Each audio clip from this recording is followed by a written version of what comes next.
Alright YouTube, I just made a video about drug addiction. I made one about how to get off. Now I'm going to make one about how I came off of Suboxone, and little tips and tricks. So I was on Suboxone for about 3 years, and I just came off of it probably 8 months ago or so. Now I was terrified. I was ready to get off for 3 years. But I was terrified of getting off because of all the horror stories I've heard. I heard when I was in rehab that, it takes 3 months to get out of your system and you'll be going through withdrawals the whole time. So, it was terrifying and I wasn't ready to do it because I had a fucking life to live, But my experience was really not bad whatsoever. Now, it's going to be different from your experience because, the way it worked out for me was just perfect, And I literally attribute this to, I say God. People get turned off by God. I don't attribute God to any sort of religion or anything. I just attribute it to spirituality, the spirituality that I have. And yeah, it's not tied up with any religion or anything. And I know they'll tell you in rehab, though, that you need to find God. You need to become a Christian or a Muslim or a Buddhist or some shit like that. You fucking don't. You just need to start educating yourself on truth about everything.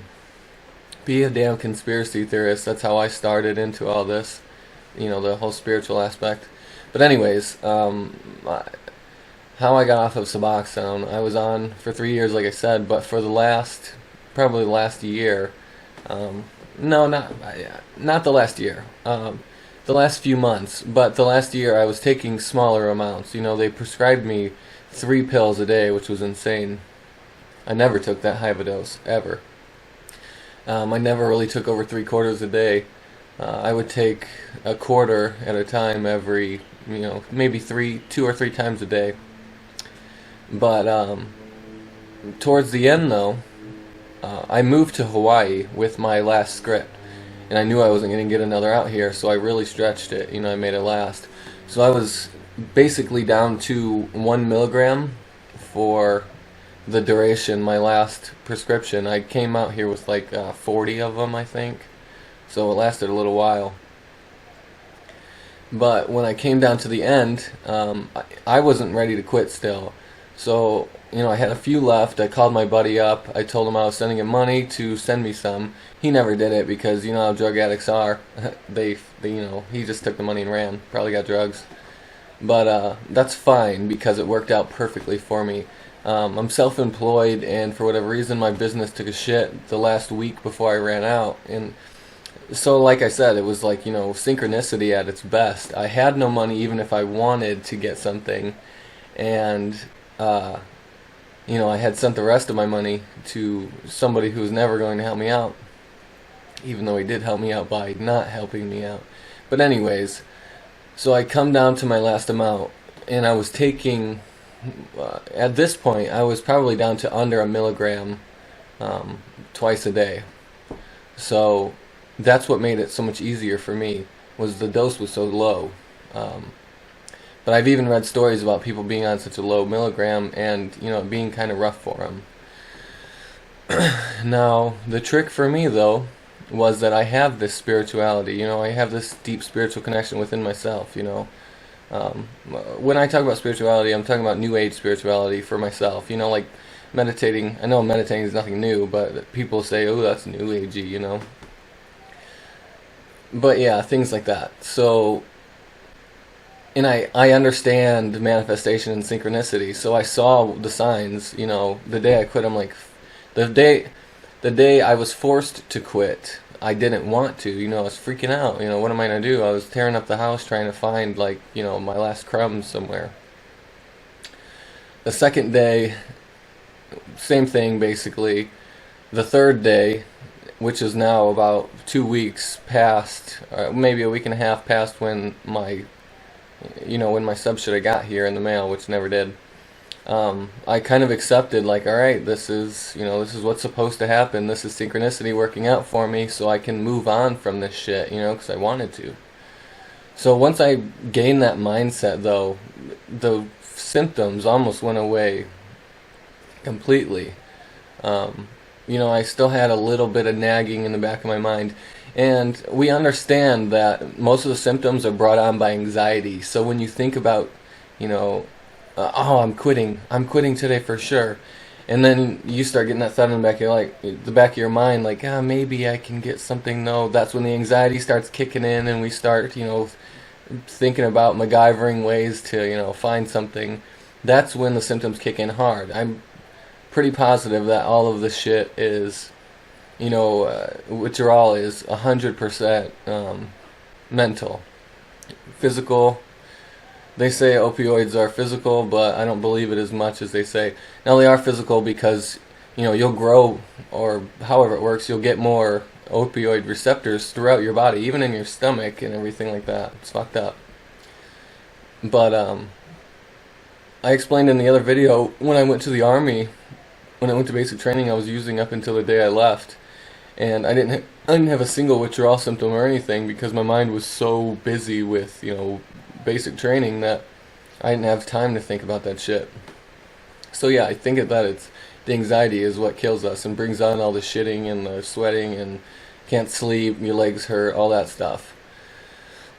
So what I did, though, to get rid of those last little bit of symptoms, once I knew, like, okay, this is it, I'm done for sure, I went and grabbed some Imodium from Walgreens, and I took those in excess, probably 6 of them.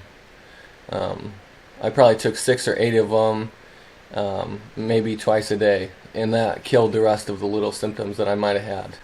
So yeah, the only thing I can say is, bring your dose down as low as possible for as long as possible. So maybe at least 2 to 3 months, I would say, get down to an extremely low dose, as low as possible. Seriously. It doesn't have to be that long. It could be a few weeks, but to make it easier, if you can go that long or whatever, then sure, fine, do it that way. We know we procrastinate on these things anyways, so just keep it as low as possible for as long as possible until that day you're like, I am going to quit. Now, a location change, moving somewhere, if you know that you're about to move, that is the fucking perfect time to do this. Because being somewhere different where you don't have access is going to be that last little bit of edge that, makes you victorious here. But yeah, as low as possible, grab the Imodium, and coconut water. Coconut water will keep your body hydrated while you're not wanting to eat or drink anything. Coconut water was used in World War I, in World War II, I believe, World War I more so, as actual blood plasma. So when people would be injured, they would hook up an IV of coconut water because it has all the same mineral content that the blood needs. So it's much better at replacing electrolytes and everything than drinking a bunch of Gatorade or Powerade. And for myself, I was already eating pretty clean, so drinking a bunch of Gatorade just made my heart rate start racing because like the sugar and stuff in it. But yeah, coconut water is perfect. Maybe take a little bit of magnesium, which you might need because you're going to be backed up from taking all the Imodium. Now, I wouldn't take the Imodium for too long and take at least as possible, So the first couple days you can take a high dose, but try to taper it down, and not take it for more than a week. Because apparently you can get, addicted to the Imodium physically. I don't really know how sound that science is, but that's what people say. Now, if it comes down to it, and you just can't quit on your own, watch my other video about coming off of drugs.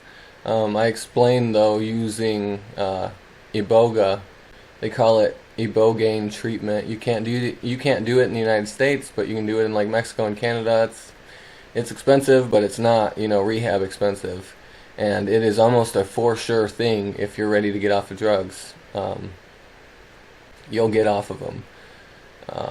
So yeah, go ahead and check that out. If you don't want to watch a video, just look up Ibogaine treatment and look up people's experience reports and everything. It's fucking amazing. It's so amazing that it's illegal in the United States. Go figure. But yeah, that's it. So good luck.